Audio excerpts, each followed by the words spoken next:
का रिस्पेक्ट है, लेकिन मुझे सर ने बोला इसलिए मैं माइक में अभी आपको ये क्वेश्चन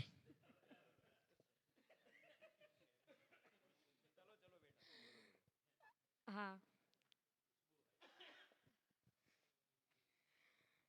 तो मेरा ये क्वेश्चन था कि बिफोर दर्शन और दर्शन में भी मतलब अभी भी ऐसा है कि मैं बहुत ही सात्विक सा से जीना मुझे अच्छा लगता है, मतलब वो ज़्यादा मायने नहीं रखता, मतलब हाँ, कभी-कभी टेस्ट में ऐसा होता है, लेकिन ऐसा ज़्यादा नहीं होता है।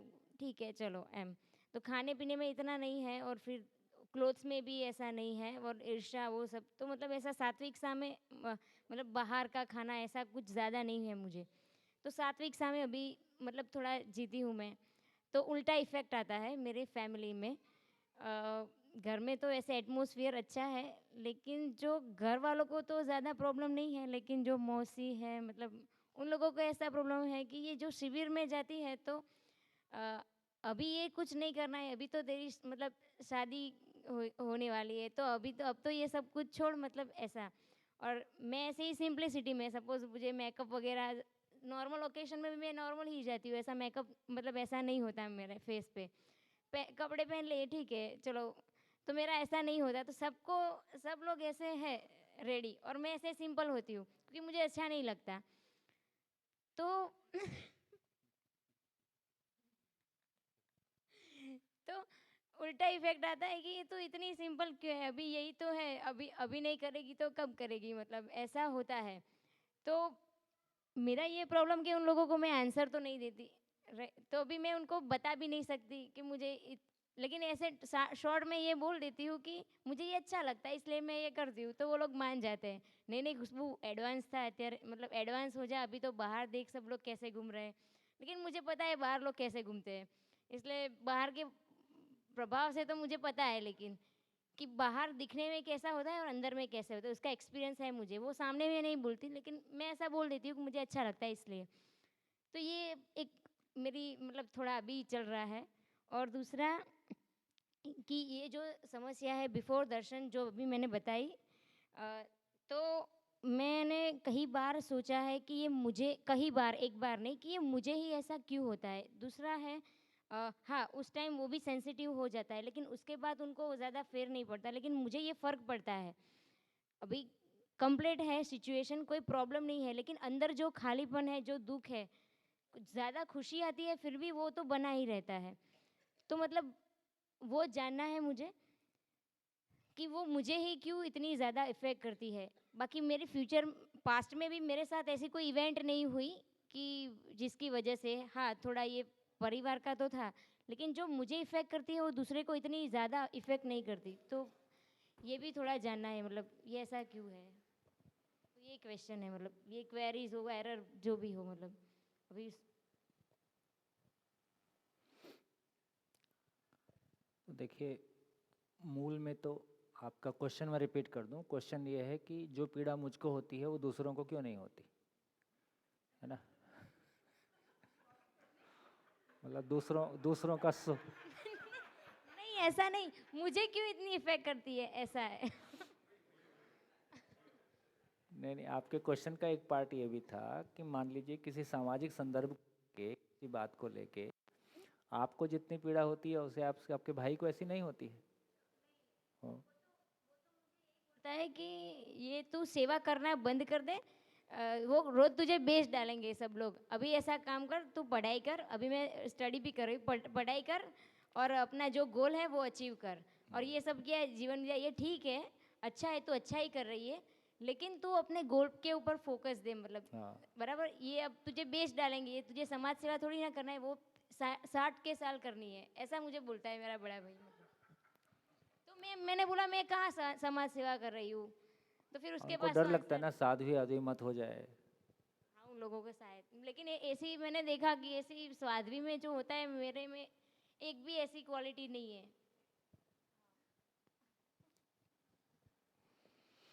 हाँ जी। तो मूल प्रश्न ये है कि हेलो, हेलो, सेल सेल। हाँ जी। तो बेसिकली जो क्वेश्चन तो ये है कि एक आदमी का जो सेंसिटिवनेस का लेवल है या एक आदमी किसी एक समस्या से जितना पीड़ित होता है दूसरा वैसा पीड़ित क्यों नहीं होता है ना? एक ही घर में आप देखोगे तो आपको अलग अलग तरह के सारे मॉडल मिल जाएंगे। इसका मतलब है कि अभी हमारी शरीर को देखने का अभ्यास है कि इतने साल का है, इतने साल का है। मानव को समझने का अभ्यास हमारा नहीं है, क्योंकि मानव में जाएंगे तो उसका चेतना का स्तर है। चेतना के स्तर में मोटे रूप में हम शिविर में चर्चा करते हैं कि संवेदनहीनता, संवेदनशीलता और संज्ञानशीलता। संवेदनहीनता की बात करेंगे उसकी भी कितनी शेड्स हो सकती हैं, संवेदनशीलता की बात करेंगे उसके भी कितनी शेड्स हो सकती हैं, और संज्ञानशीलता की बात करेंगे तो उसकी आगे है ही। तो इससे समझ में आता है कि यदि जीवन के रूप में देखें तो एक मानव कभी केवल मन के तल पे जीता है, फिर एक मानव विचार के तल पे जीता है, कि कोई मानव विचार से थोड़ा सा लॉजिकल प्रखर होता है, कोई एक मानव अपने चित्रण को बहुत फैला पाता है और बड़े योजना बना पाता है। फिर साथ में उसकी दिशा भी है कि उसकी दिशा क्या होगी, दृष्टि कौन सी है, प्रिय हित लाभ का दृष्टि है कि न्याय धर्म सत्य का दृष्टि है। तो देखा जाए तो जो शुरू से कहा जा रहा है कि अस्तित्व में हर इकाई मूल ऊर्जा में संपृक्त है, मूल ऊर्जा में ऊर्जित है और अपनी पात्रता अनुसार उसको करती है।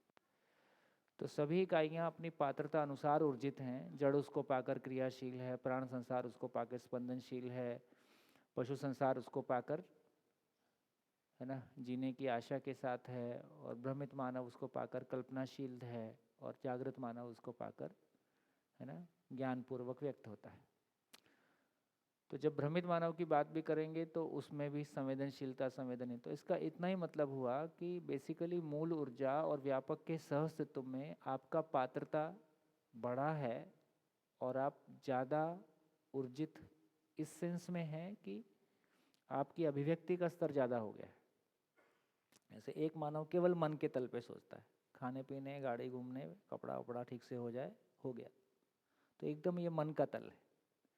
फिर एक आदमी ये समाज में समस्याएं क्यों हैं, मेरे अंदर ये समस्या क्यों है, इसका सॉल्यूशन क्या है ना, और कोई साइंस पे सोचता है, तो कब कुछ मिला के विचार का किसी विचार विशेष को समर्पित हो जाता है, चाहे वो नक्सली विचार है, चाहे वो जैन विचार है, चाहे अभी हम जैन होते हुए भी या हिंदू होते हुए भी हम में से अधिकांश लोग विचार को समर्पित नहीं होते। हम हिंदू अपने आप को माने रहते हैं। कितने लोगों को ये समझता है कि हिंदू क्या होता है? कितने लोग हिंदू की फिलॉसफी को ठीक से जानते हैं, है ना? तो ऐसा देखेंगे तो अधिकांश लोग शायद नहीं जानेंगे। तो इसका मतलब है कि विचार पक्ष अभी सक्रिय नहीं हुआ है। तो इसका सार एक ही समझ में आया कि धीरे से फाइनली हम जीवन और मूल ऊर्जा के सहअस्तित्व में मूल ऊर्जा पूर्णतया व्यक्त हो पाए, ये मानव का अधिकतम तृप्ति है भी, जो मेरा मैक्सिमम वो परफॉर्मेंस है। तो एक जीवन की ताकत है कि वो व्यापक वस्तु को पूर्णतया व्यक्त कर सकता है, या ज्ञान स्वरूप में व्यापक वस्तु ही व्यक्त है। लेकिन मानव के अलावा बाकी जितनी भी एंटिटीज़ हैं उनकी पात्रता निश्चित है, लोहा लोहा ही रहेगा, है ना, उसमें सुखी दुखी होने वाला कंपोनेंट आने वाला नहीं है। तो इस तरह से ये समझ में आ रहा है कि ये कंटिन्यूअस, इसको कहा कि परमाणु में विकास। तो परमाणु में विकास का एक लेवल है कि वो गठनशील है, एक लेवल है कि वो गठनशील परमाणु में भी दो भाग हैं, भूखे परमाणु हैं, अजीर्ण परमाणु हैं। गठनशील ही विकास पूर्वक गठन पूर्ण हुआ है, गठन पूर्ण होते ही वो किसी, है ना, शरीर के आकार में पुंजाकार में हो जाता है, पुंजाकार में होते ही वो उस पुंजाकार के शरीर को चलाता है, उस क्रम में उसके भीतर और इवोल्यूशन होता है। किसी क्रम में वो शरीर चला सकता हूँ इस पे अधिकार पा लेता है, किसी क्रम में, है ना, किसी क्रम में मानव शरीर को चलाता है। मानव शरीर को भी हो सकता है हमने हजारों साल चला के ये अधिकार पाया है कि अब मैं इस फाइन मशीन को चला सकता हूँ। ये भी अधिकार एक दिन में नहीं आया है। पुराने लोग बोलते थे कि जब बच्चे पैदा होते थे वो पैदा होने के हो सकता है एक दिन दो दिन बाद आँख खोलते थे, है ना। अभी का बच्चा पैदा होते ही आँख खोलता है। बायोलॉजिकली भी वो चेंज हमको दिखाई देता है, बायोलॉजिकली शरीर में भी वो चेंज हमको दिखाई देते हैं, जो पहले लेटर एजेस में हो रहे थे अभी कम एजेस में हो रहे हैं। तो इसका मतलब है कि कंटिन्यूअस एक इवोल्यूशन की जर्नी है। इस इवोल्यूशन की जर्नी में यदि 1000 साल पहले देखें तो बड़ा जनसंख्या का बड़ा भाग था जो केवल शरीर के तल पे था। आज जनसंख्या का बड़ा भाग है जो कम से कम विचार पक्ष, जिसको लॉजिक प्रयोग करना आ गया है, लॉजिकली सोचना आ गया है। इसका मतलब है कि मानव जाति कंटिन्यूअसली इवॉल्व हो रही है। मानव मानव में समानता की अपेक्षा, अमीरी गरीबी में संतुलन की अपेक्षा देखें, अभी वो ग्रेटा क्रेटा है ना। ये तमाम एक छोटी सी लड़की को पूरा वर्ल्ड इस तरह से सुनने के लिए तैयार हो जाता है, तो उस लड़की की अपनी महिमा है। लेकिन अब संसार भी, इसके पहले कोई ऐसी लड़की ऐसा करती तो पता नहीं कितने लोग सुनते, लेकिन आज जनमानस में उसको सुनने के लिए जनमानस भी ऐसा ही सोच रहा है। कोई आदमी जैसा मैं सोच रहा हूँ ऐसा सोचना शुरू करता है तो मैं उसके साथ हो जाता हूँ। तो आज उसको इतना बड़ा यदि वैश्विक लेवल पे एक समर्थन मिल रहा है, तो इसका मतलब है कि लोग वैसा ही सोचने लगे हैं। ये सोच एक दिन में नहीं हुई है ना। विश्व युद्ध होने के बाद में मानव जाति में इस बात की स्वीकृति आ गई कि युद्ध ठीक चीज़ नहीं है, क्योंकि उसमें जितनी तबाही हमने देखी।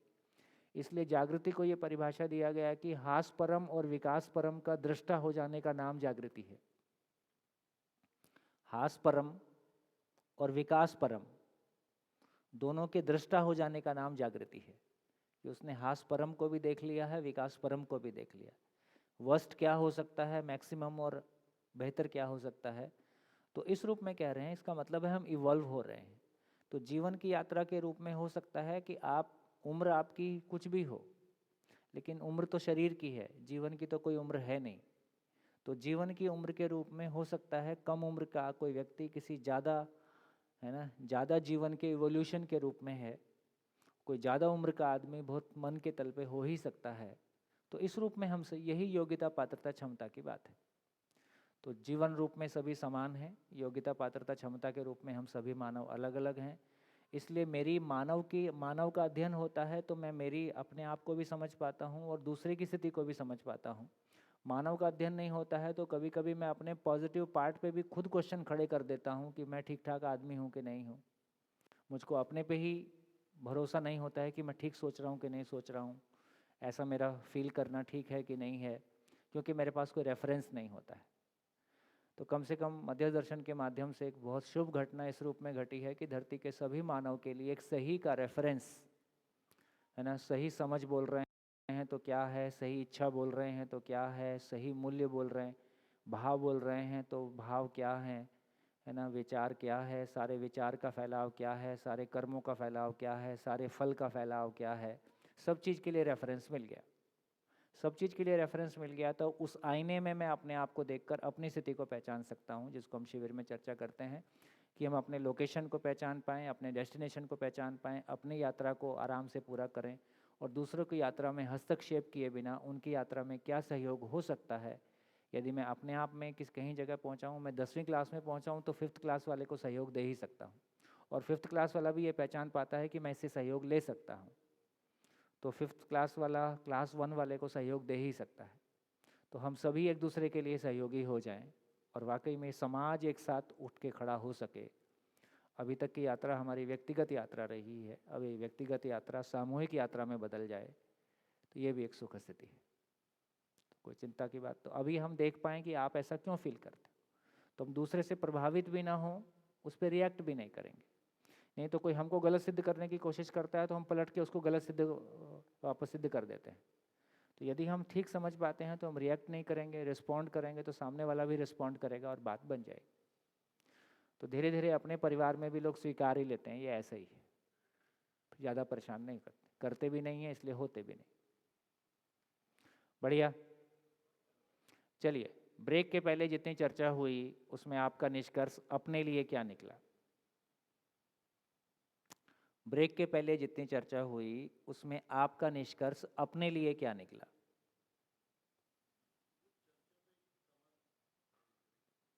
बोलिए, माइक।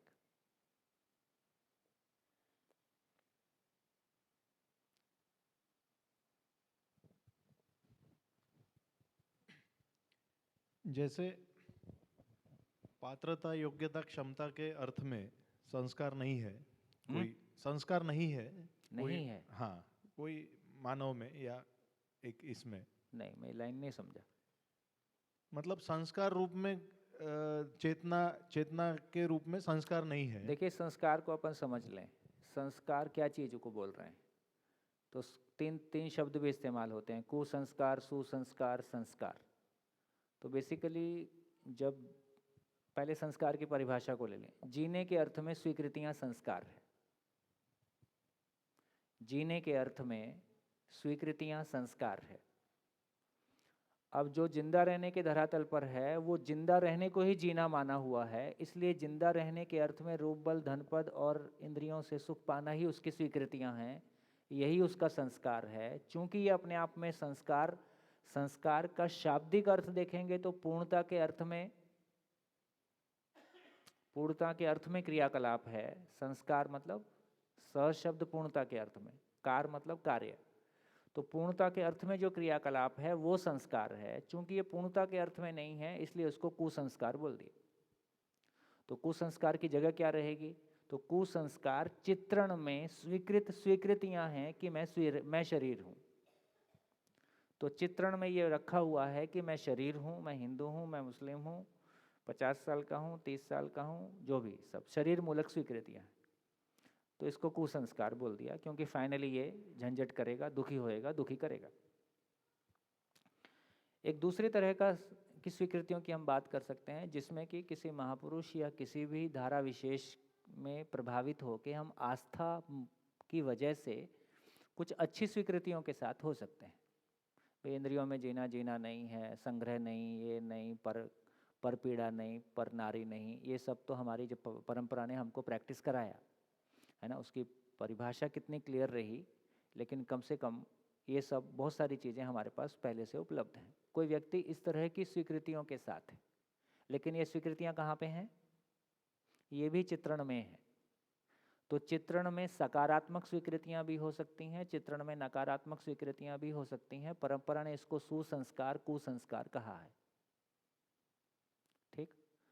लेकिन दर्शन में जब संस्कार शब्द का प्रयोग कर रहे हैं तो बेसिकली वो बोध में जो भी निरंतर वस्तु स्वीकार हुई है, तो बोध में ये स्वीकार होना कि सहअस्तित्व है, सहअस्तित्व में जीवन नाम की वस्तु है, जीवन में जीवन का, मानव का स्वभाव धर्म उसमें स्वीकार हो गया है, चारों अवस्थाओं का स्वभाव धर्म स्वीकार हुआ है। तो ये स्वीकृतियाँ जो निरंतरता के अर्थ में जो स्वीकृतियाँ हैं, है ना, जो निरंतर वास्तविकताएं हैं और निरंतरता के अर्थ में जो जीवन में स्वीकृतियां हैं, वो जीने का स्वरूप है। इसलिए बोध में जो मटेरियल गया उसको संस्कार बोल रहे हैं। इसलिए एक भाषा ये भी कभी कभी प्रयोग करते हैं कि अभी मानव जाति में संस्कार नहीं पड़ा है, क्योंकि कितने प्रतिशत लोग हैं जो सामान से सम्मान की तलाश में हैं, सुविधा से सुख की तलाश में हैं, ठीक। इसका मतलब है कि ये सारे लोगों में संस्कार की अभी कोई जगह नहीं बनी है। ये अपने तरीके से किन्हीं अच्छी या किन्हीं खराब चित्रण के साथ हैं, संस्कार अभी नहीं है। जब दर्शन की भाषा में बोलेंगे तो मानव जाति के पास अभी संस्कार नहीं है, ऐसा बोले, है ना। तो किसी शब्द का क्या मतलब है उसका यदि पूरा डिटेल हमारे पास होगा तो कब क्या लैंग्वेज यूज़ कर रहे हैं और कि वो किस लेवल पे यूज़ हो रही है उसकी क्लैरिटी हमारी होगी तो कन्फ्यूज़न नहीं होगा, है। हाँ, फिर कहा गया कि प्रारब्ध ही संस्कार है। प्रारब्ध की परिभाषा है कि जो पूर्व से उपलब्ध है उसका नाम प्रारब्ध है, जो पूर्व से उपलब्ध है उसका नाम प्रारब्ध है। प्रारब्ध की परिभाषा में कहा गया जो जितना जान पाता है उतना चाह नहीं पाता, जितना चाह पाता है उतना कर नहीं पाता, जितना कर पाता है उतना भोग नहीं पाता। जो शेष है, जो भोगने से शेष है, उसका नाम प्रारब्ध है, वो आदमी को उपलब्ध होता है। तो इसको नेगेटिवली भी यूज़ करें या पॉजिटिवली भी यूज़ करें तो बराबर यूज़ हो जाएगा।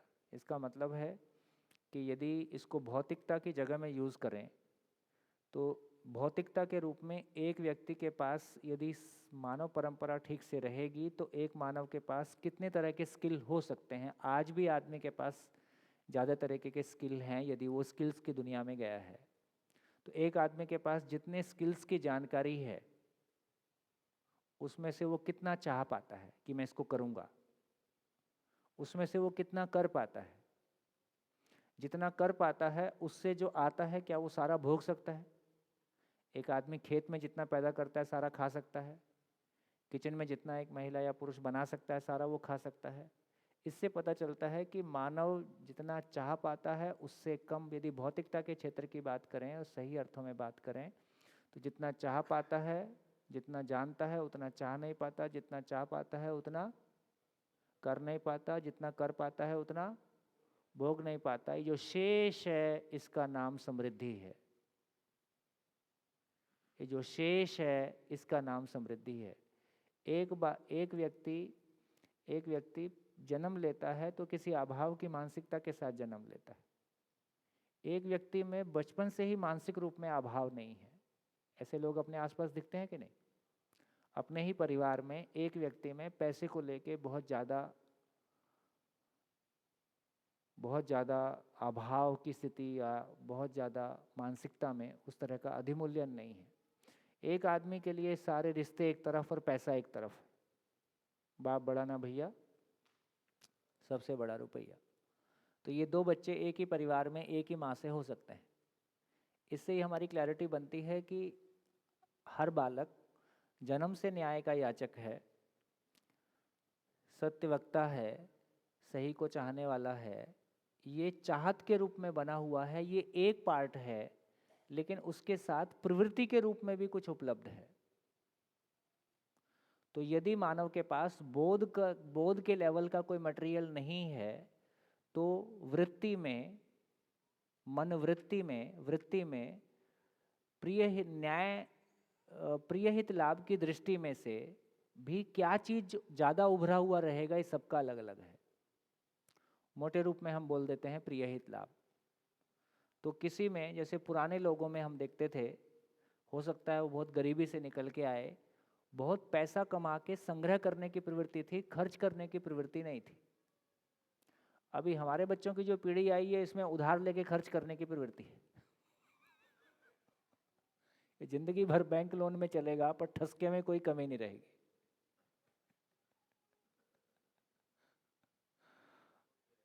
है? हाँ, पहले समृद्धि का भाव भीतर भी नहीं था, बाहर भी नहीं है। अभी कम से कम दिखने में तो आ गया, अंदर में नहीं है भाई।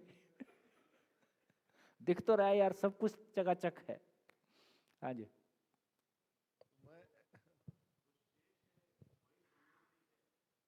उसको करता हूँ। तो एक क्लैरिटी ये बनी कि इसका मतलब है कि एक व्यक्ति ने इस बात को फील कर लिया कि एक आदमी की उत्पादन करने की क्षमता ज़्यादा है और कंजम्पशन तो उसका बहुत कम है। जैसे ही एक व्यक्ति इस बात को फील कर पाया कि उत्पादन करने की क्षमता ज़्यादा है और कंजम्पशन बहुत कम है, वैसे ही वो अपने भीतर एक समृद्धि के भाव को पा गया। ये आवश्यकता से अधिक होने के भाव को पा जाना है ना, ये हमारी परंपरा वश भी, क्योंकि बहुत सारा मानव की आवश्यकताओं को लेके न्यूनतम में जीने को लेके बहुत उपदेश दिया गया। अब न्यूनतम में जी एक आदमी ने जी के देख लिया है तो संभव है, बात तो इतनी है। एक आदमी को स्वीकार हो गया, उसने जी के देख लिया, और जी के देख के उसको ये स्वीकार्यता बन गई अपने में कि हाँ, बात तो आवश्यकता तो इतनी है, ज्यादा तो है नहीं।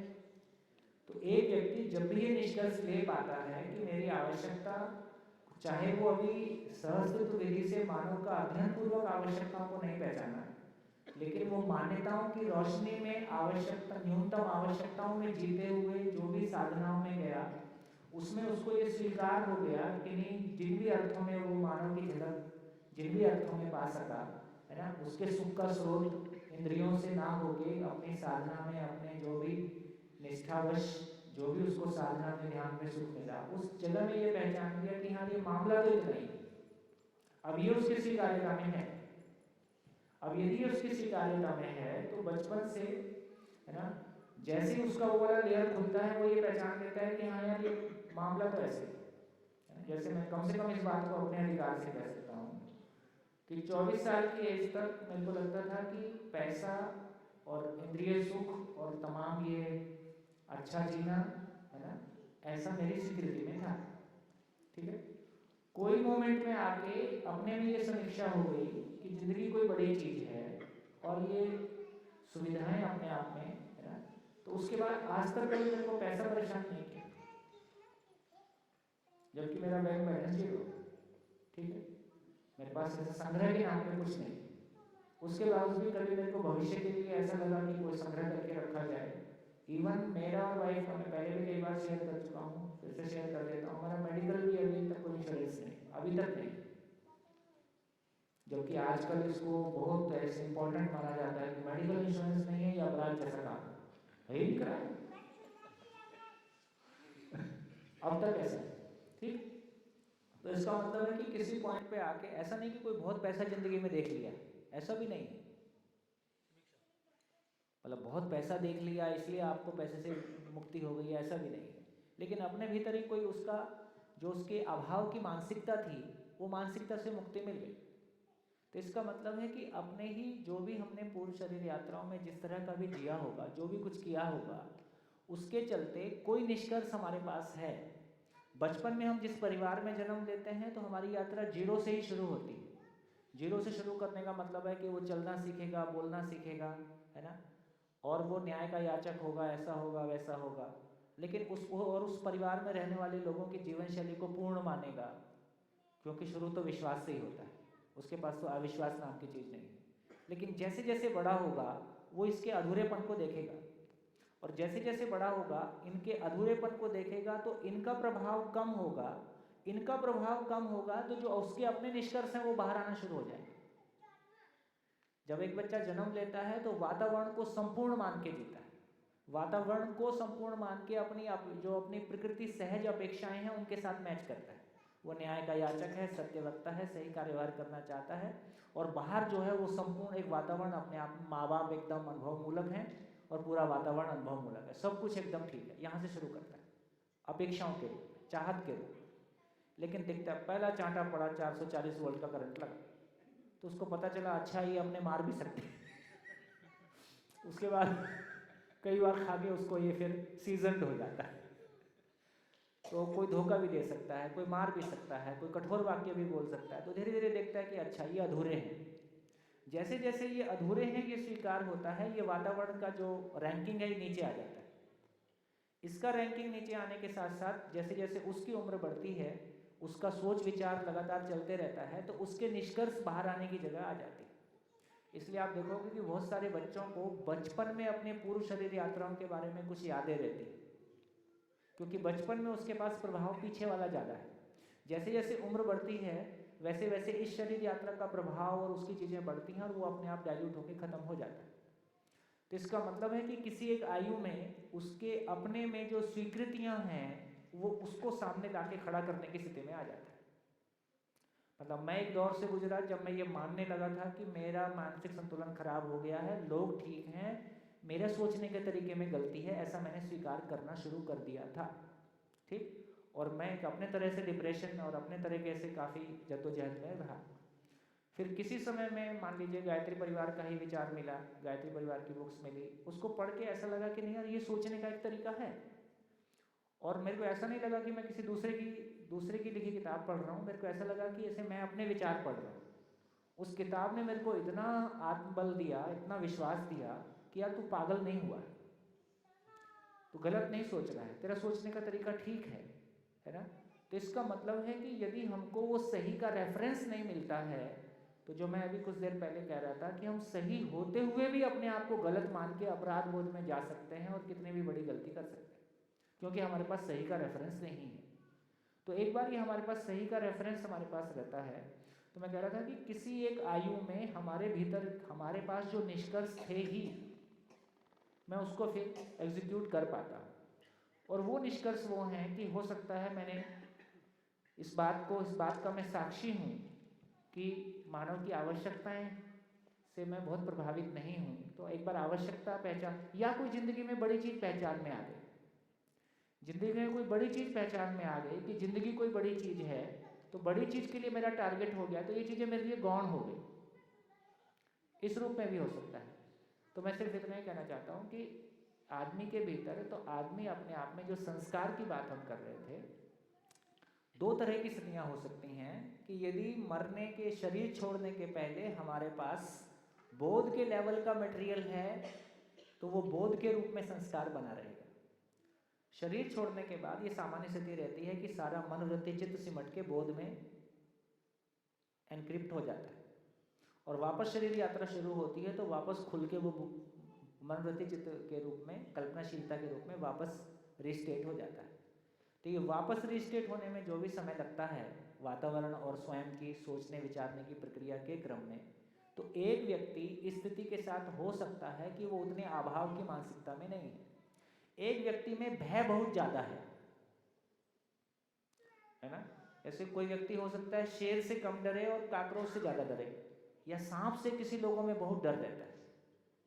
तो हम सबके अलग अलग तरह के डर हैं। किसी को ऊंची बिल्डिंग से बहुत डर है, किसी को ऊंचाई से गिरने का डर है, किसी को सांप से, किसी को पानी से, किसी को किसी और तरीके से। मैं नहीं अभी कंफर्म कहने की स्थिति में हूँ, पर हो सकता है वो अपने पीछे किसी ऐसी प्रोसेस, ऐसी किसी प्रक्रिया से गुजरा है जहाँ उसने उस डर को भोगा है, तो वो डर उसके भीतर कहीं स्वीकार हो गया है।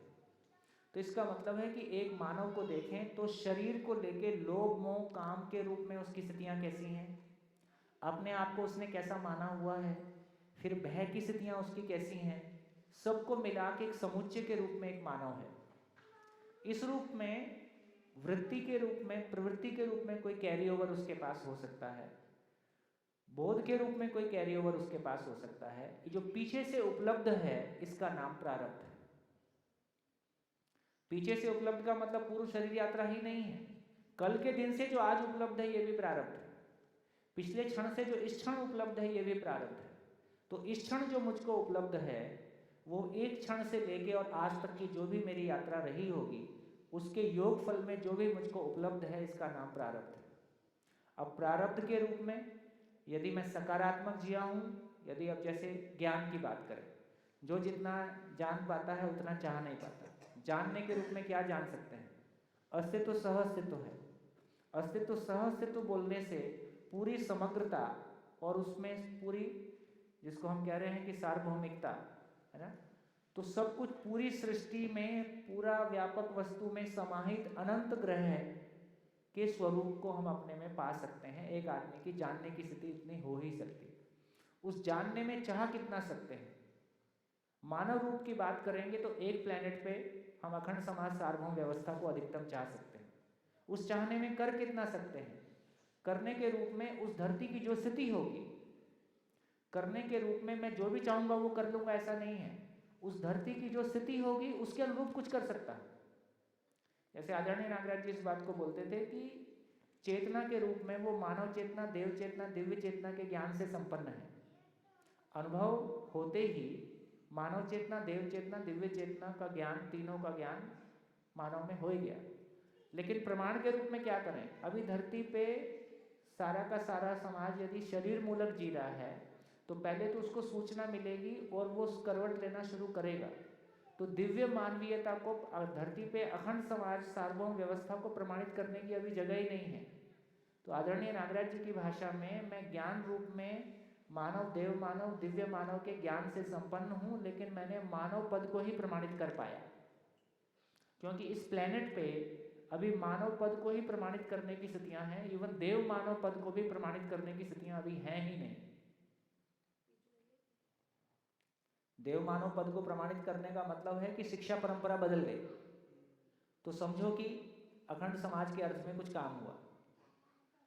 फिर विश्व की मान लो सरकारें इस जगह में सोचने में आ गई, विश्व की सरकारों को ये स्वीकार हो गया है कि ये धरती एक, राष्ट्र एक, संविधान एक, मानव धर्म एक, मानव जाति एक।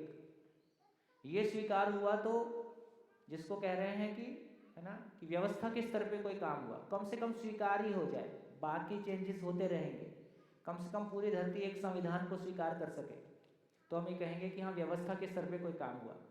इसका मतलब ये हुआ कि एक व्यक्ति की अपनी योग्यता और सामने वाले की पात्रता के क्रम में कोई घटना घटती है।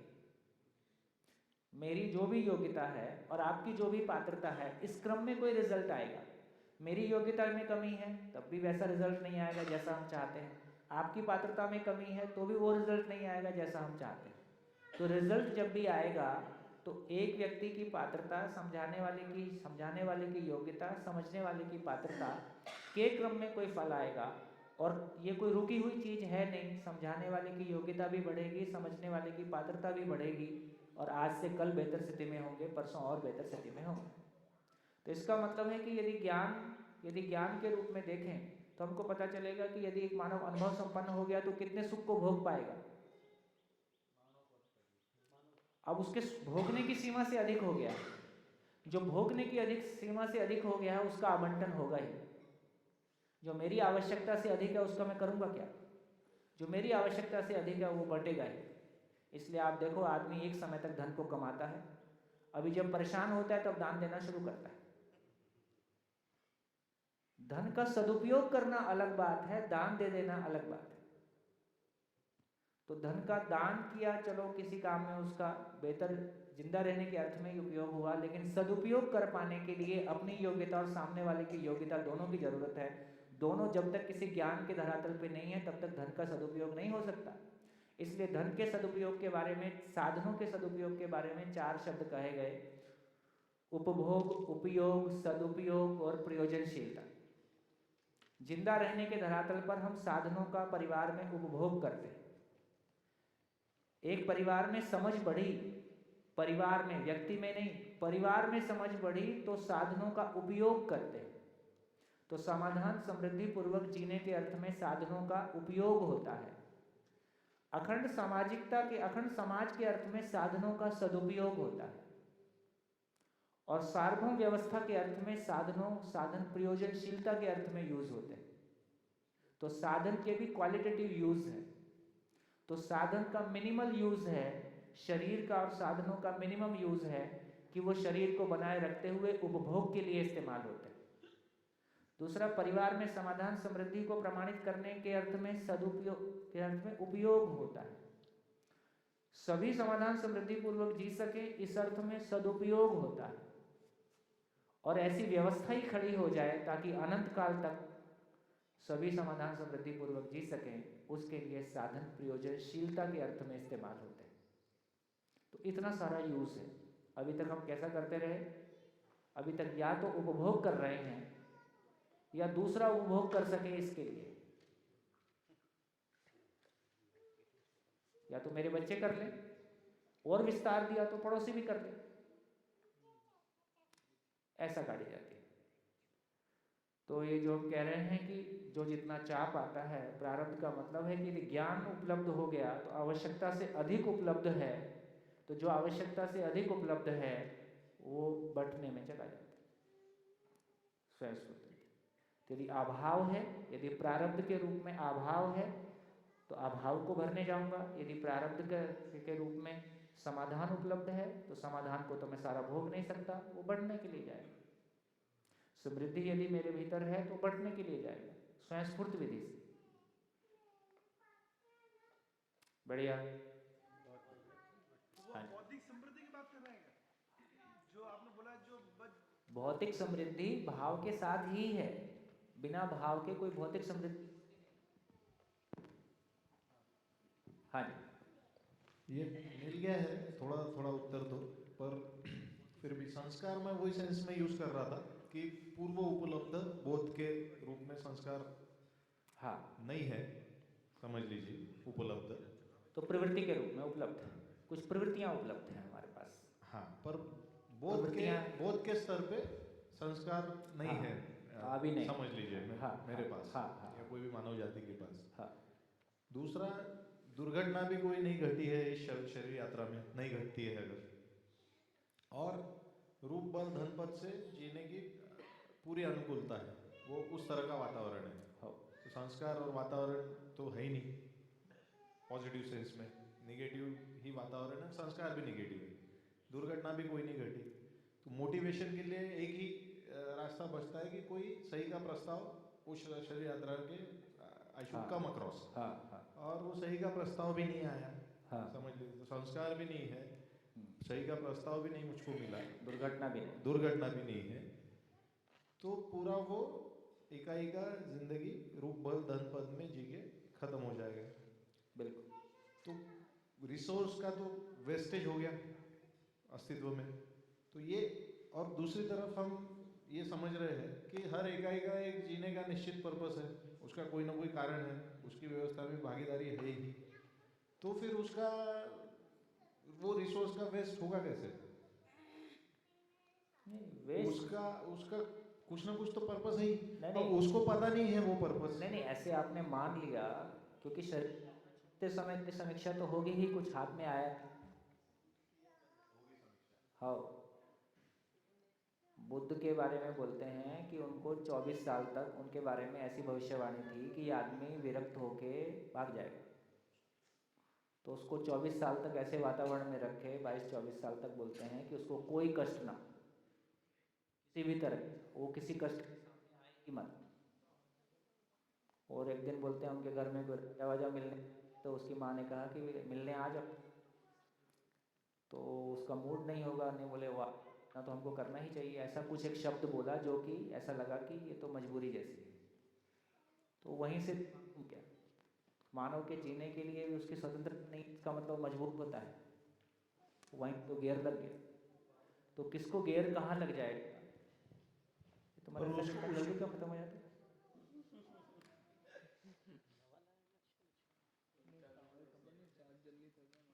पर उसको कोई ना कोई पॉइंट ऑफ टाइम पे, भले शरीर छोड़ते समय, या कभी ना कभी रियलाइजेशन होगा ही, होगा ही। ठीक है, ठीक है। दूसरा है, इसके ही अगर व्यवहारिकता में अगर इसको देखने जाए तो ये तीनों चीज़ें नहीं है, संस्कार, वातावरण और सही का प्रस्ताव, जैसा वेस्टर्न सोसाइटी है आज, वेस्टर्न समझ लीजिए मेरे आजू बाजू मेरे हाँ, ये है। अब उसको अगर सही का प्रस्ताव आप दिखाओगे भी तो देखेगा ही नहीं आज। ऐसा नहीं, अभी आपने पूरा नहीं देखा कि अभी योग्यता नहीं, आप दिखाना शुरू करो, धीरे धीरे देख लेगा। आपने भी एक दिन में नहीं देखा, उसको भी 10-20 साल लगे ही है। हाँ कितने भी लगेंगे।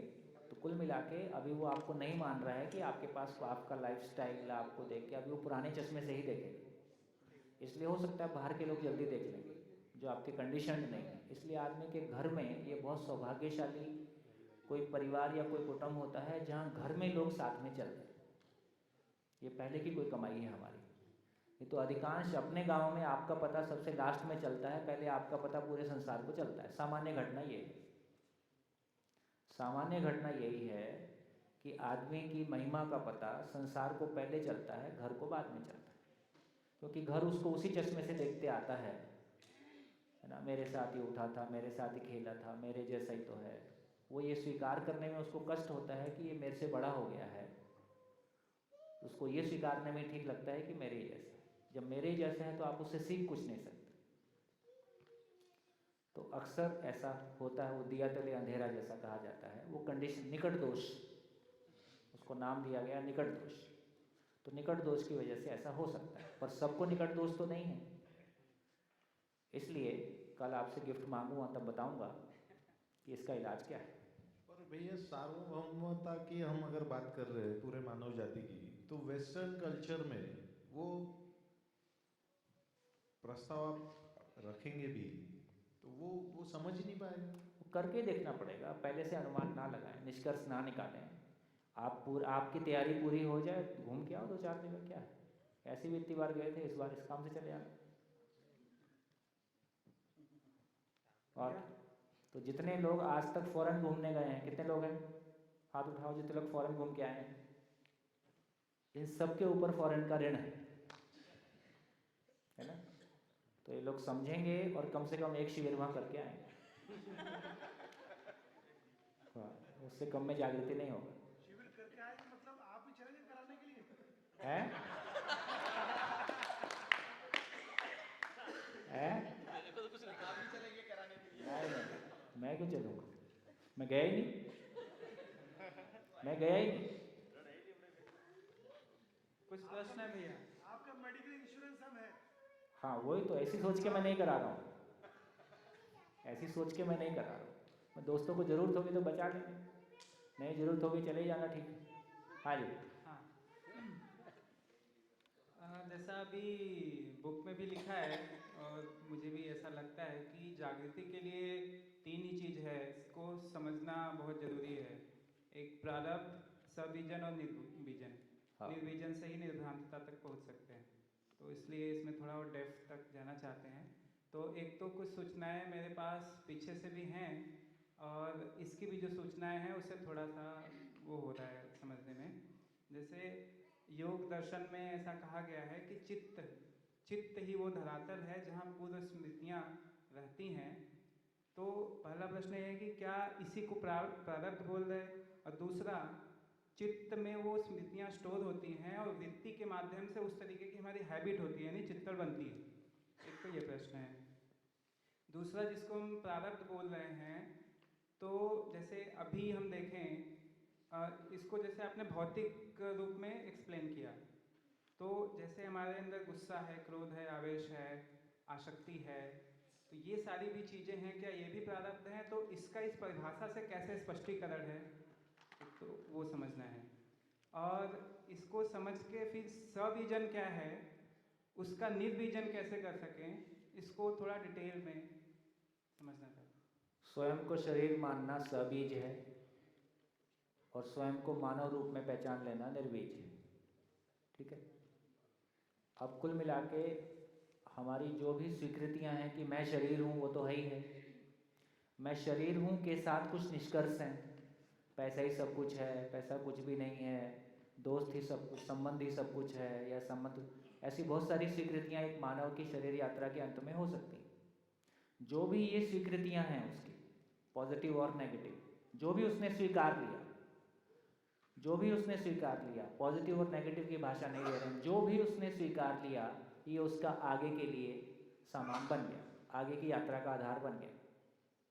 अब उसमें यदि नेगेटिव वाला पार्ट है, या मतलब जो सही नहीं है उसको सही मान लिया है, पैसा ही सब कुछ है संसार में, ऐसा मान लिया है, ऐसा मान लिया है, तो उसमें वो रखा ही है, वो स्वीकृति रखी है।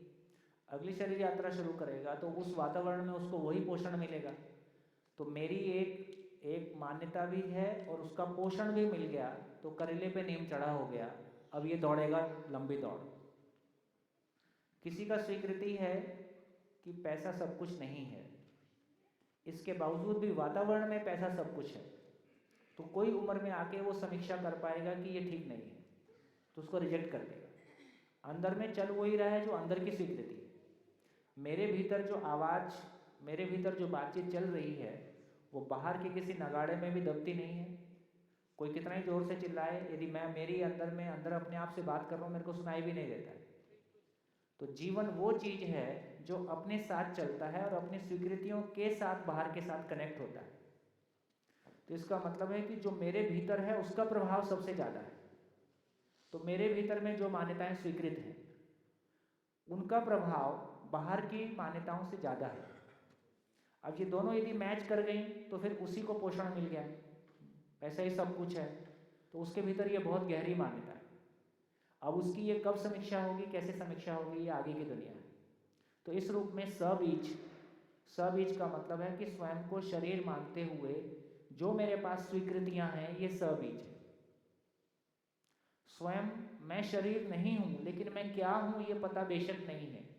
मैं शरीर नहीं हूं को लेके जितनी स्वीकृतियां हैं, ये निर्बीज नहीं है, पर निर्बीजन के अर्थ में ये सपोर्टिंग है, ये आगे के लिए हमको आधार मिल जाता है। इसका मतलब है कि कुछ काम पहले से हो रखा है, तो उस आधार पे हम आगे का काम शुरू कर सकते हैं। 4.5 क्रिया में जीते हुए वृत्ति ही ऑपरेशनल पॉइंट है। जैसे चित्त की तो स्थिति गायब है, 4.5 क्रिया में जीते हुए चित्त की स्थिति गायब है, तो 4.5 क्रिया में जीते हुए वृत्ति की स्थिति ही हमारे सारे क्रियाकलाप का आधार बनती है। यदि दृष्टि में प्रियहित लाभ है तो मेमोरी से प्रियहित लाभ की मेमोरी उठ के आ जाएगी। यदि दृष्टि में न्याय धर्म सत्य है तो प्रियहित लाभ का मेमोरी होते हुए भी गौण हो जाएगा और न्याय धर्म सत्य के अर्थ में नया चित्रण तैयार होगा। तो 4.5 क्रिया में आदमी का स्थिति जो है वो वृत्ति है, प्रियहित लाभ या न्याय धर्म सत्य। बढ़िया, और बोलो। इसमें थोड़ा सा, और जैसे ये परंपरा में भी बोलते हैं, क्रोध का बीज, आवेश का बीज, इसको प्रारब्ध से कैसे जोड़ के एकदम स्पष्ट सटीक इसी में क्रोध आपको बीज। मानव दर्शन में कई सारे ऐसे सूत्र मिलेंगे जिसमें कि वो, जैसे जो व्यक्ति में प्रलोभन है वो परतंत्र हो जाएगा। प्रलोभनवश मानव परतंत्र होता है, भयवश वो अपराध की ओर जाता है। ऐसा कनेक्शन आपको बहुत सारे मिल जाएंगे। तो जिस व्यक्ति में कोई धन का प्रलोभन है वो धन के लिए किसी का परतंत्र होगा। जिस व्यक्ति में पद के लिए प्रलोभन है वो पद के लिए किसी की परतंत्रता को स्वीकार करेगा। जिस व्यक्ति में इंद्रियों के लिए प्रलोभन है वो इंद्रियों के लिए किसी की परतंत्रता को स्वीकार करेगा। तो प्रलोभनवश परतंत्र होता है। और भयवश, जिस चीज से मैं जिस चीज से मैं भयभीत हूँ, है ना, उस चीज को मैं भय से मुक्त होने के लिए उसको निपटाना चाहता हूँ, तो भयवश मानव अपराध करता है। तो ऐसे बहुत सारे कनेक्शन आपको मिले मानव दर्शन करते समय। तो उसमें क्रोध का क्रोध का इतना ही मतलब है कि कोई ऊर्जा है जिसको सही दिशा नहीं मिली। तो कुल मिला तब तक सबका चोटी नहीं बंधेगा। तो चोटी बंधने का एक ही मतलब है कि अपने आप से पूछा जाए कि मैं क्यों जी रहा हूँ। जब तक इसका संतोषजनक उत्तर नहीं है तब तक ये बहुत सारी जगह से एनर्जी लीकेज होता रहे, कभी काम से, क्रोध से, इससे, जब तक ये पूरी तरह अपने आप में निरंतरता के अर्थ में नहीं बैठ गया तब तक ये सारे लीकेज का मतलब है कि लक्ष्य के साथ पूरी तरह से अभी तादात्म्य नहीं हुए हैं, पूरी तरह से स्वीकार नहीं हुआ है। बीच बीच में कुछ पूर्वाभ्यास काम करते हैं कि मात्र इस बात की सूचना,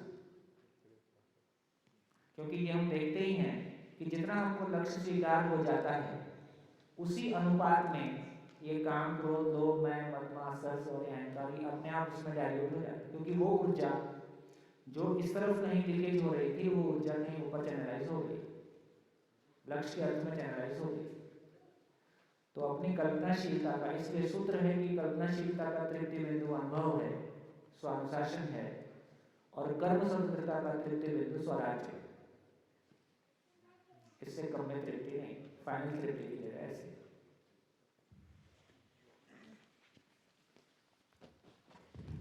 तो भैया मतलब जो प्रारब्ध का डेफिनेशन इसमें दिया हुआ है उसमें एक चीज़ ये लिखी हुई है कि जितना भोगा नहीं जाता वही प्रारब्ध है। तो हम लोग जब इसको हम लोग ये डिफाइन कर रहे हैं कि प्रारब्ध ये चीज़ है कि जो अब तक का मेरे साथ है वो मेरा प्रारब्ध है, तो ऐसा क्यों, मतलब कि जितना भोगा नहीं जाता है उसको भोगा नहीं जाता का मतलब है कि यदि मैंने अभाव के साथ में जिया, हाँ, तो जो अभाव के साथ में जिया है वो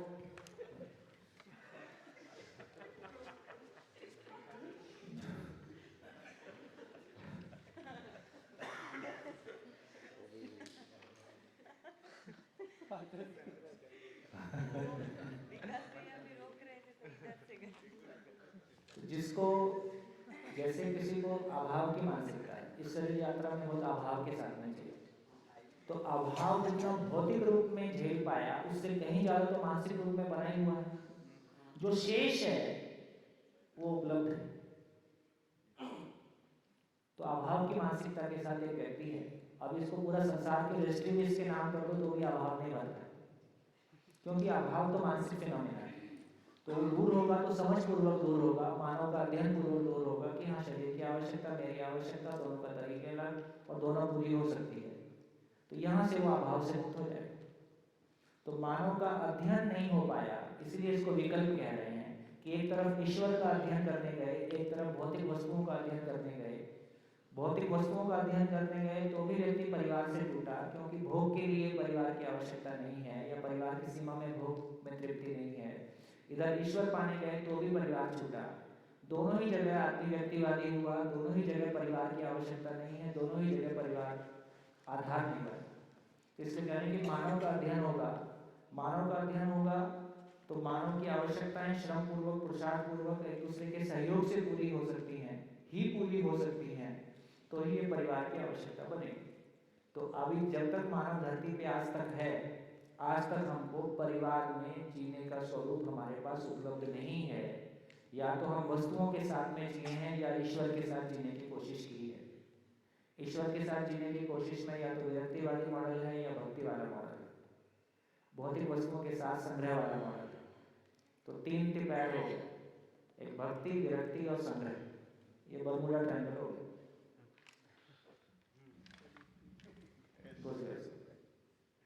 हमको जीने की जगह मिलना चाहिए, लेकिन कम से कम जितना भी प्रयास भक्ति विरक्ति विधि से हुआ उसमें ये तो पहचान में आ गया कि इंद्रियों में जीना नहीं है, और ये ईश्वर नाम की कोई महिमा संपन्न चीज है, इसके बारे में बहुत कुछ बोला गया। जीवन के रूप में आत्मा नाम की कोई चीज है, पर आत्मा वस्तु के रूप में क्या चीज है ये बहुत क्लियर की पहचान में नहीं आया। कम से कम ये तो समझ में आ गया कि हाँ, मानव कोई बड़ी चीज है और मानव से बड़ी भी कोई ताकत है ना। इन तमाम चीजों को लेके तो कम से कम शरीर के बियॉन्ड गए हुए लोग यदि सच्चाई सामने आएगी तो उसको पहचानने में ज़्यादा योग्य है। अभी जो शरीर के साथ जीता हुआ वर्ग है उसको अपना काम, क्रोध, लोभ, मोह या मैं शरीर नहीं हूँ इसकी समीक्षा कर पाने में एक लंबा समय लगेगा या एक समय लगेगा। लेकिन जिसकी पहले से कोई यात्रा हो रखी है, जो उस यात्रा में पहले से समीक्षा किया हुआ है कि मैं शरीर नहीं हूँ, यदि उसको दर्शन उपलब्ध होता है तो उसके लिए व्यवहार पक्ष और संबंध पक्ष को हैंडल करने की बात है, बाकी तैयारी उसकी पहले से।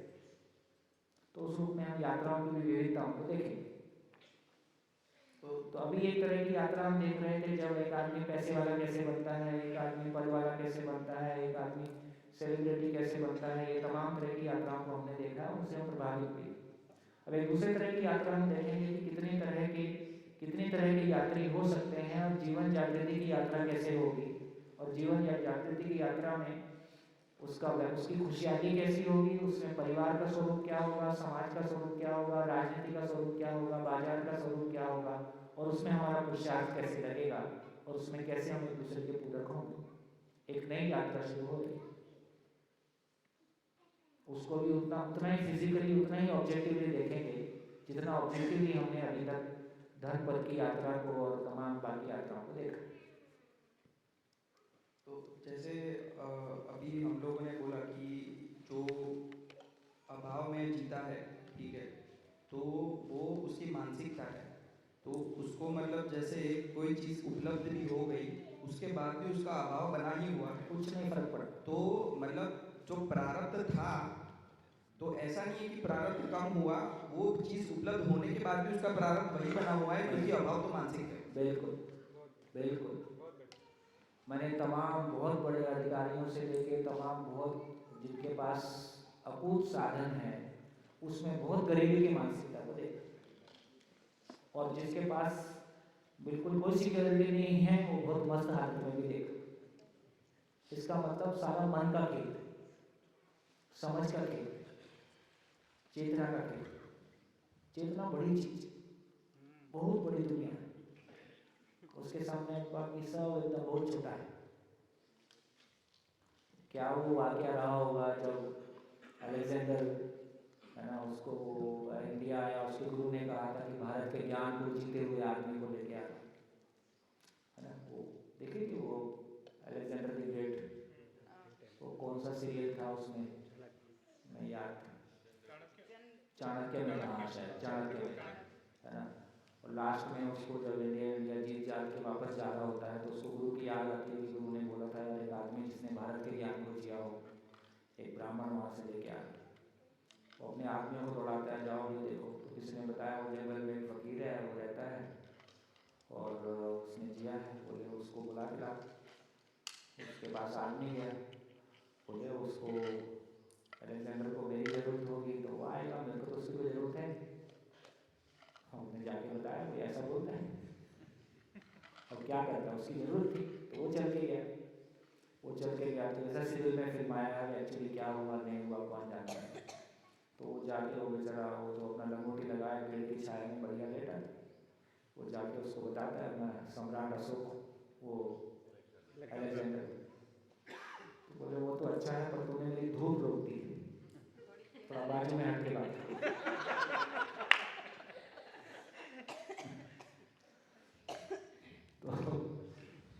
तो उसको उसके सामने वो कैसे निरीह हो जाता है, उसके सामने वो कैसे विश्व विजेता जो अपने आप को माने हुए है, वो फकीर आदमी के सामने उसकी कुछ नहीं चलती है बेचारे की, है ना। क्योंकि उसके पास डालने के लिए एंकर ही नहीं है, एंकर किसमें डाले, उसको पैसा चाहिए होता तो एंकर डाल देता, मैं पैसा दे सकता हूँ।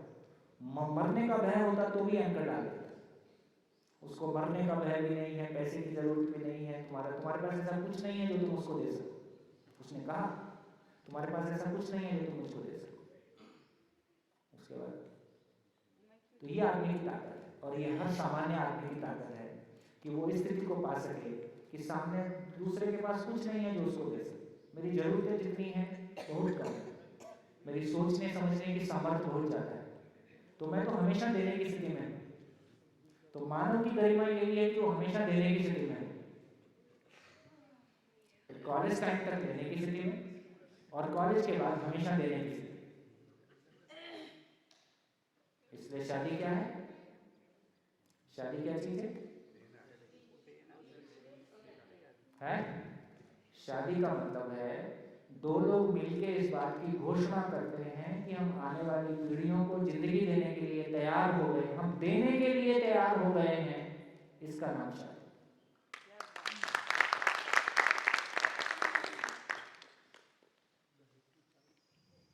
हाँ ये दोबारा ही करनी पड़ेगी। है? क्या दोबारा करनी पड़ेगी शादी? हाँ, भाभी से। आप कुछ और सोच रहे हैं? उनका कहना था कि भाभी से दोबारा करें, समझ के शादी करें। भैया हाँ। एक ऐसा सवाल मन में आया था कि जो प्रारब्ध है, ऐसा सुना था कि जैसे यही दर्शन में भी ध्यान में आया था कि जो जीवन जैसी मानसिकता से शरीर छोड़ता है वो उसका प्रारब्ध है और उसी के अनुसार वो नया परिवार चुनता है कहाँ जन्म लेना है। बस तो एक ही परिवार में दो अलग अलग मानसिकता के भाई या बहन या ऐसा कुछ कैसे हो जाएंगे? मतलब वो दोनों अलग अलग मानसिकता से हैं पर एक ही परिवार को कैसे चुनेंगे जन्म लेने के लिए? एक ही परिवार को चुनने के कई रीजन हो सकते हैं। वो उसी परिवार में पहले से हैं, उन्हीं लोगों के साथ में, तो वो पूरा दर्शन में कहीं कहीं लिखा है। आगे वादो शास्त्र में पढ़ेंगे तो बहुत सारी डिटेल आएंगी। तो एक व्यक्ति कैसे अपने गर्भ को चुनता है, तो उसमें वही कुटुंब, वही धर्म, वही जाति, वही जगह, प्रायोरिटी वाइज ऐसे ऐसे ऐसे है। तो किसी और कारण से चुन सकता है, कॉम्बिनेशन कुछ भी हो सकता है, कई फैक्टर हो सकते हैं। ये अभी प्रारब्ध पे जो चर्चा हो रही है तो उसमें थोड़ा सा समझ में आया ये, जैसे हम ये बोल रहे हैं कि जो भोगने से बच जाता है वही प्रारब्ध है, अच्छा या बुरा? अच्छा या बुरा जो भी। तो उसको एक एग्जाम्पल से अगर देखें तो हम जो भी कार्य, जो भी प्रारब्ध या कर्म हमारा बनता है वो भाव के लेवल पे है, मन के लेवल पे है। शरीर का या हाथ से जो क्रिया होता है उसका बहुत ज़्यादा रोल नहीं है, उसमें शामिल उसमें शामिल है ना? तो सबसे पहले मान लीजिए कि हर आदमी जो ड्रिवन है वो इसी चीज़ से ड्रिवन है कि वो सुखी होना चाहता है, उसको पता हो या ना हो, उसी के अनुसार उसके मन में कार्यक्रम बनते हैं। तो मान लीजिए मेरे पास मन में बना कि मैं सुखी होना चाहता हूँ और रसगुल्ले खा के सुखी हो जाऊँगा। यहाँ भोगने का मतलब ये है उसको खा लिया और उसका आनंद मुझे मिल गया, तो मेरा मन में मुझे 100 रसगुल्ले खाने हैं। और ऐसा मैंने सोचा, जितना मैंने सोचा उतना मैं कर नहीं पाया, यानी कि मैंने बस एक रसगुल्ला खाया, और ये एक रसगुल्ला खाया तो उसको मैंने भोगा, यानी उसका स्वाद आनंद मैंने लिया। और जो भोगने से बच गया, यानी कि बाकी जो 99 रसगुल्ले खाने से बच गए वो मेरे मन में बना रहा, बिल्कुल बना रहा कि वो मुझे खाना है। तो अभी ऐसा हुआ तो अभी से ये मेरा प्रारब्ध है इस क्षण के लिए, और इसी क्षण मैंने शरीर भी छोड़ दिया तो अगले शरीर यात्रा के लिए वो है। बिल्कुल। और ज्ञान के रूप में अगर देखें तो इसमें ऐसा है कि अभी मान लीजिए मैं ये अध्ययन कर रहा हूँ और मेरा ऐसा विचार बन गया कि मुझे जागृत होना है, और जागृत होने के लिए ये विचार बन गया, मैंने सोच लिया, लेकिन मैं उतना कर नहीं पा रहा हूँ। जो मैं कर नहीं पा रहा हूँ तो बाकी जो अभी जितना मैंने किया है अभी, तो मुझे कुछ सुख तो मिला है, तो ये मैंने भोग लिया, उस सुख को मैंने भोग लिया, और जो भोगने से शेष है जागृत होना वो मेरा प्रारब्ध है। तो अब मैं जो भी कार्य करूँगा उसी प्रारब्ध से शुरू करूँगा कि मुझे उतना करना है, और शरीर भी छूटता है तो इसी प्रारब्ध के साथ कि अब इतना बचा हुआ है करने को, उस हिसाब से मेरे एक्शन होंगे। बिल्कुल बढ़िया बढ़िया। हाँ जी, हो गया। थोड़ा ही कठिन था, मैं इसको ऐसे समझा कि सही है क्या कि प्रारब्ध अभी की परिभाषा जो है इस दुनिया में, वो तो ये जिसको पैसा आ गया तो सब मानते हैं कि पिछले जन्म में कर्म अच्छे किए तो आ गया, तो जो भोगना शेष रह गया था। अभी पता चले कि उल्टा हो रहा है कि मान लो शोषण पूर्वक आ गया, तो पता चले उधारी आ गई है, बाद में लौटानी पड़ेगी। तो अभी हमारी स्थिति है कि हम केवल ये देखते हैं कि घटना घटी, मार्क्स आए कैसे आए उससे कोई मतलब नहीं, पैसा आया कैसे आया उससे कोई मतलब नहीं, कैसे आया उससे सारा मतलब है। जिंदगी जो है, जिंदगी क्वांटिटी को नहीं देखती, जिंदगी प्रक्रिया को देखती, जिंदगी घटनाक्रम नहीं है। हम शरीर के धरातल पर जीते हैं तो घटना विधि से जीते हैं। कोई एक घटना जो 5 साल बाद होगी वो ऐसी हो जाएगी तब मैं सुखी होऊंगा, लेकिन ज़िंदगी में तो हर क्षण एक संस्कार बनने की स्थिति होती है। तो ज़िंदगी में हर क्षण जो हमारा संस्कार बन रहा है, हर क्षण जिन भी मान्यताओं से मैं संचालित हूँ और जो भी भाव व विचार की स्थिति मेरे अंदर बन रही है, उसका फाइनल कंक्लूजन मेरे अंदर स्टोर होता ही है, तो उसको मैं भोगता हूँ। तो भोगता तो मैं भाव को हूँ। अभी हम घटनाओं को भोगते हैं, भाव तो सुखी दुखी होता रहता है। अभी हम कुछ घटनाओं को भोगना चाहते हैं।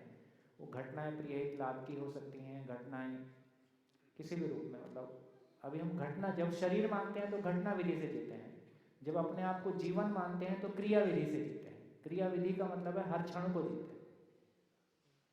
नहीं, ये तो आपने जीवन विधि के प्रकाश में बोला।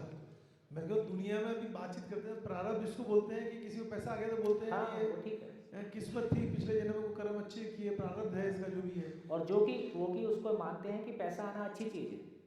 जब आदमी को समझ आता है तो वो समझ में आता है कि पैसा आना, पैसा ज़्यादा पैसा आ जाना या कितना भी पैसा आ जाना, तो हमारे लक्ष्य के अर्थ में चल सकें, वो साधन का मतलब है। साधन मेरे लिए है कि मैं साधन के लिए हूँ। जब साधन को हम लक्ष्य मानते हैं तब वो साधन का ज़्यादा आ जाने को हम सफलता मानते हैं। तो वो क्योंकि पूरा समाज ही नशे में है, मानसिक स्थितियाँ काफ़ी ख़राब हैं, उन मानसिक स्थितियों खराब से हम सबकी एक जैसी हैं, इसलिए पैसे को हमने बड़ी उपलब्धि माना, पद को हमने बड़ी उपलब्धि माना। सच्चा उस पैसा और पद बहुत ज़्यादा होने के बावजूद भी मानसिक स्थितियाँ बहुत खराब हो सकती हैं। वो कल्पना हमको है ही नहीं, क्योंकि हम तो धन और पद के सामने इतना प्रभावित हुए कि उसको उपलब्धि मानने के बाद आगे सोचने की हमारी ताकत ही नहीं है। लेकिन सच्चाई ये है कि मन स्थिति कैसी है, धन और पद कैसा है, शरीर कैसा है, सब कुछ ठीक है, लेकिन मन स्थिति कैसी है। क्योंकि भोगते तो हम मन स्थिति को, लेकिन देखने वाले को मन स्थिति को देखने की आँख ही नहीं है। वो तो धन और पद और गाड़ी के साइज से इतना प्रभावित हो जाता है कि वहाँ तक आदमी तक तो आदमी पहुँच ही नहीं रहा है, वो कपड़े पे ही जाके बेचारा बाहर हो गया। तो देखने वाले की गरीबी है, दिखाने वाले और देखने वाले की गरीबी के बीच में दुनिया है। तो उस दुनिया की मान्यताएं, इसकी अपनी कहने सुनने का ज़्यादा कोई मतलब नहीं। तो दुनिया आपको सफल कहे तो समझो असफल हो, और दुनिया आपको असफल कहे तो सफल होने की संभावना भी है। बहुत बढ़िया। दुनिया की हालत खराब, तो उससे कुछ ज़्यादा एक्सपेक्ट करना ठीक है। तो इसमें आदरणीय नागराज जी की दृष्टि थी कि पिछली बार जो कमाया नहीं भोग पाए, तो वो अभाव की मानसिकता थी, तो इस जन्म में अभाव की मानसिकता ज्ञान को लेके जो भी पूर्णता का संकल्प आदमी में बना, आदमी लगातार उसी के लिए प्रयास करे। अभी भी यही हो रहा है। अभी भी हम अपने में जो अधूरापन है उसके लिए, किसी को लगता है मकान होने से पूर्णता हो जाएगी। अभी एक राजकोट में हम शिविर कर रहे थे, हमारे एक दोस्त ने फ्लैट लिया है, उनकी वाइफ चर्चा कर रही थी, बोले 3 साल से सोच रही हूँ अपना फ्लैट होगा तो मैं कैसे सजाऊंगी, उसका इंटीरियर कैसे करूँगी। बोले 1 महीने में सब निपट गया, 1 महीने में एकदम बेरोजगारी आ गई है, उस मकान में कोई करने की इच्छा नहीं है। तो जिस चीज़ को मैं 3 साल सोची, और 3 साल और उसके पहले से लगता रहा कि अपना मकान होगा, अपना मकान होगा, अपना मकान होगा, होने के बाद पता चला कुछ नहीं हुआ। तो वो अपने में ही वातावरण के प्रभाव से स्वीकारा हुआ कुछ है। यदि कोई ऐसा समाज हो जाए जहाँ किराए के मकान को अच्छा माने, अपने मकान को खराब माने, तो कैसा होगा? किराए पे शिफ्ट हो जाएंगे। अपने तो कोई अकल है नहीं, कुल मिला के जो दबा, तो अकल से पैदल लोगों की कहानी है। भैया हम लोग जब प्रारब्ध मतलब कितनी खराब, मतलब खराब स्थिति है हमारी मनस्थिति का। कोई भी हमको फटी हुई जीन्स पहना देता है, हम किसी के बोलने से कपड़े उतारने के लिए तैयार हैं। मतलब कुछ भी करने के लिए तैयार है भाई। एक मुंबई में बैठा आदमी कब हमारे कपड़े उतरवा देगा, कब वो हमको फटा हुआ पहना देगा, है ना, कब वो कुछ भी करा सकता है। और मांस का जैसा प्रभाव है, हम करने के लिए तैयार हो जाते हैं। ऐसे तो जैसे अभी प्रारब्ध को हमने अभी तक तो भौतिक एग्जाम्पल्स के रूप में देखा, वैसे अभी ज्ञान के रूप में भी अगर देखेंगे तो जागृत मानव को ज्ञान उपलब्ध है। तो अभी जागृत मानव को, मतलब देव मानव, उसकी चाहत हो सकती है देव मानव होना की, फिर वो बाय डिफॉल्ट है, तो वो चाहत होगी तो वो भी प्रारब्ध है उसके लिए, जागृत मानव। ठीक। और जो दिव्यता को पा गया, अब उसका प्रारब्ध क्या होगा?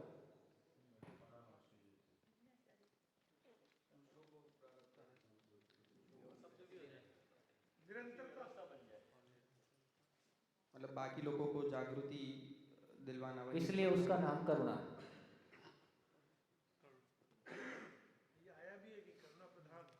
वो करुणा प्रधान हो गया। भैया मतलब प्रारब्ध तो सब में हो ही सकता है वैसे।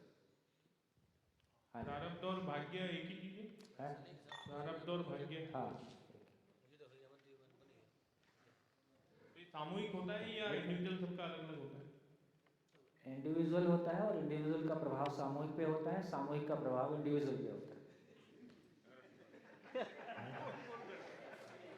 होता है तो होता है, नहीं क्या? समष्टि का प्रभाव व्यक्ति पे है, व्यक्ति का प्रभाव समष्टि पे। कुछ महापुरुष हुए जिनके प्रारब्ध का प्रभाव पूरे जनमानस पे पड़ा, तो व्यक्ति का प्रभाव भी जनमानस पे पड़ता है और जनमानस का प्रभाव व्यक्ति पे पड़ता है। किसी दूसरे ने गाड़ी चिपका रखी थी अपने ऊपर, उसने मेरे ऊपर भी चिपका दी, अब मेरा भी 10 साल खराब हुआ। ऐसा बढ़िया। बताइए कहाँ पहुंचे? 82 से 92 अभी शेष है प्रारब्ध के रूप में। सर आपने क्या बताया, खाली दिव्य मानव को वो स्वतंत्रता है कि वो अगले जीवन यात्रा, शरीर यात्रा कब करे, इस प्लेनेट पे करे, उस प्लेनेट पे करे, अनुभव संपन्न। अनुभव संपन्न हो, तो फिर तो मानव को हो गया। हाँ, मतलब मानव पद और देव मानव, या फिर वो देव मानव तक चला गया। मानव होने के, अनुभव संपन्न होने के बाद वो अधिकार अपना, अनुभव संपन्न होने के बाद में शरीर यात्रा लेना या बिना उपयोगिता की बात है। सूत्र उतना ही है कि हर मानव अपने महत्व को जानकर तृप्त होता है। तो मेरी उपयोगिता को मैं सशरीर ज़्यादा देखता हूँ कि बिना शरीर ज़्यादा देखता हूँ? बिना शरीर मेरी गति ज़्यादा है, कम्युनिकेशन ज़्यादा है, जीवन को, मतलब स्केल बहुत बड़ा है। तो एक महापुरुष हो सकता है 5 प्लेनेट पे काम कर सकता है, 5 धरतियों की जागृति के लिए सहयोगी हो सकता है, क्या पता। नहीं, बिना शरीर की तो अभिव्यक्ति नहीं होगा ना जीवन। बिना शरीर के वो मानव से तो कम्युनिकेट कर ही सकता है ना, उन मानवों की जिन मानव की जीवन के सिग्नल ग्रहण करने की स्थिति बन गई। ऐसे मानव धरती पे होते ही हैं जिनका सशरीर मानव रूप में रहते हुए वो जीवन के सिग्नल को ग्रहण कर सकते हैं। एक आध एग्जांपल दो। नहीं, कैसे समझे इसको? नहीं, इसमें क्या है, जीवन ही जीवन को पहचानता है, सशरीर रहते हुए भी जीवन ही होता है। सूत्र है कि जीवन ही जीवन को पहचानता है। जिस क्षण मानव में जीवन का स्वीकार्यता पूर्ण रूप से बोध में हो जाता है, उसी क्षण वो दूसरे जीवन के साथ कनेक्ट कर सकता है। सिंपल सी बात है। मतलब जीवन ही अभी भी क्या है, अभी भी कौन पहचानता है? मरा हुआ लाश थोड़ी किसी को पहचानती है। लाश में से आंख निकाल लो काम आता है, किडनी निकाल लो काम आता है, सारे अंग काम आते हैं, लेकिन लाश कर कुछ नहीं सकता। इसका मतलब है कि लाश में अधिकांश अंग तो ठीक ठाक है। यदि 1 घंटे के अंदर अंदर देखोगे तो बहुत सारे अंग ठीक ठाक है। तो इसका मतलब है कि लाश होते हुए भी, सारे अंग ठीक होते हुए भी वो कम्युनिकेट कुछ नहीं कर रहा है। तो कम्युनिकेट करने वाला मानव में से जीवन ही जीवन को कम्युनिकेट करता है, शरीर माध्यम। जीवन ही अपनी चेतना के अनुसार व्यक्त होता है, इसमें कोई शंका नहीं है। तो कुल मिला के जीवन ही व्यक्त होता है। तो अभी जीवन, यदि मानव रूप में मैं स्वयं को शरीर माने हुए हूँ, यदि मानव रूप में मैं स्वयं को शरीर माने हुए हूँ, तो कोई जीवन जो बिना शरीर के है उसके मैं अस्तित्व को स्वीकारता भी नहीं हूँ और मेरे को पता भी नहीं है, इसलिए बात भी नहीं हो सकती है। लेकिन सशरीर रहते हुए मैं क्लियरली पहचान पाता हूँ, जितने क्लैरिटी के साथ मैं आपको देखता हूँ कि आप मेरे से अलग हैं, उतनी ही क्लैरिटी के साथ में मैं अपने को देखता हूँ कि मैं जीवन रूप में हूँ। तो जीवन ही जीवन से बात करता है। जिस समय सशरीर मानव जीवन से बात करता है, उस समय वो जीवन भाव में ही होता है, उतनी देर के लिए। नहीं, जैसे आदरणीय नागराज जी ने कहा कि वो दिव्यता पे पहुंचे, लेकिन प्रमाणित खाली मानव पद को कर पाए, मानव पद को कर पाए, क्योंकि धरती की व्यवस्थाएं जो थी क्योंकि धरती पे मानव भी स्वयं को शरीर मान के ही जीता है। तो जहाँ खड़ा वहीं से आगे ऐड कर पाएंगे। तो उनको वापस तो आना पड़ेगा निरंतरता के लिए और आगे काम के लिए। अब वो उनकी चॉइस है, तो मेरी आपकी नहीं चलती है ना।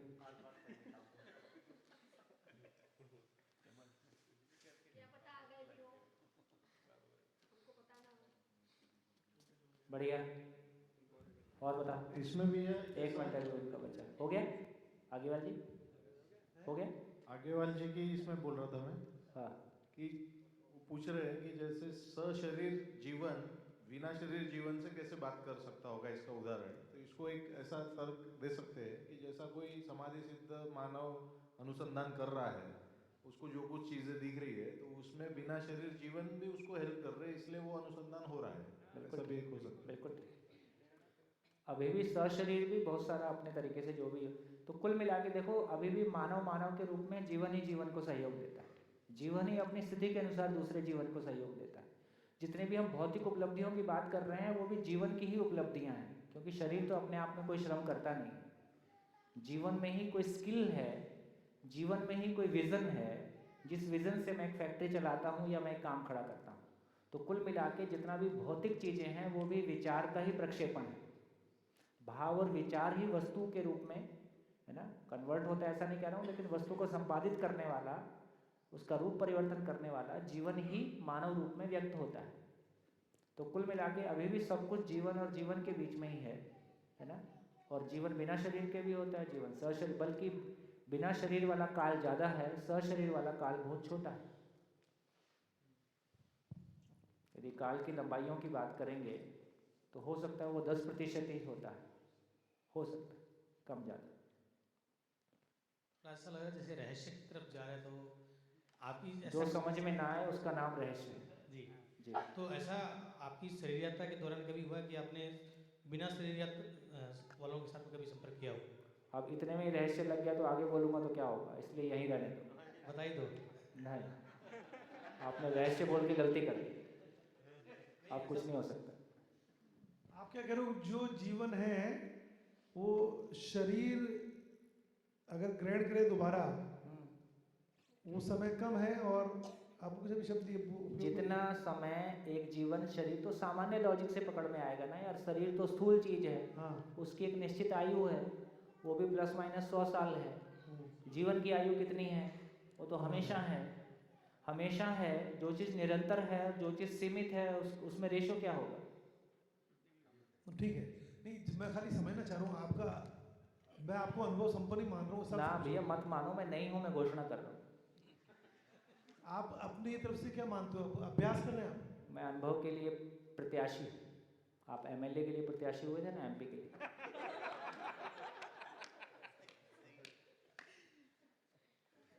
तो अभी जैसे आदरणीय नागराज जी का जो जीवन है वो अभी बात तो कर ही सकता है ना जीवन से। हमारी योग्यता होगी तो कर सकते हैं।